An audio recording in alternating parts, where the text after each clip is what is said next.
మీరు over వెయిటా under వెయిటా అనేది మీరు వెయిట్ చూసుకొని చెప్తున్నారా? అయితే పప్పులో కాలేసినట్టే. Hello everyone, I'm doctor Sindhushri, your gynaecologist, Haima speciality clinics, Guntur. చాలా మంది చేసే మిస్టేక్ ఏంటంటే వాళ్ళ బాడీ వెయిట్ చూసుకొని నేను అండర్ వెయిట్ ఉన్నాను, ఓవర్ వెయిట్ ఉన్నాను అని చెప్తా ఉంటారు. కానీ మీ అండర్ వెయిటా, ఓవర్ వెయిటా, ఒబీజా అని చెప్పటానికి ఉండే ఇండెక్సే బాడీ మాస్ ఇండెక్స్, అంటే బిఎంఐ. ఇది బిఎంఐ క్యాలిక్యులేట్ చేసే మెషిన్. అంటే ఫస్ట్ అది మీ హైట్ చెక్ చేస్తాం, నెక్స్ట్ వెయిట్ చెక్ చేస్తాం.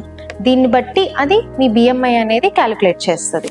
బిఎంఐ అనేది normal value 18.5 to 24.9. So greater than 25 ఉంటే మీరు ఎక్కువ వెయిట్ ఉన్నట్టు, లెస్ దాన్ 18 ఉంటే అండర్ వెయిట్ ఉన్నట్టు. ఈ మెషిన్ ద్వారా కాకుండా మీరు బిఎంఐని ఇంకా ఎట్లా క్యాలిక్యులేట్ చేసుకోవచ్చు? దానికోసం ఒక సొల్యూషన్. కింద కమెంట్ సెక్షన్ లో మీరు బిఎంఐ అని టైప్ చేయండి, మేమే మీకు డైరెక్ట్ గా ఒక లింక్ పంపిస్తాం. ఆ లింక్ లో మీ హైట్ వెయిట్ పెడితే మీ బిఎంఐ క్యాలిక్యులేషన్ వచ్చేస్తుంది. సో ఈ వీడియోని తప్పనిసరిగా ఎవరైతే మేము ఓవర్ వెయిట్ అండర్ వెయిట్ అని ఓన్లీ వెయిట్ బట్టి చూసుకుంటున్నారో వాళ్ళకి తప్పకుండా షేర్ చేయండి.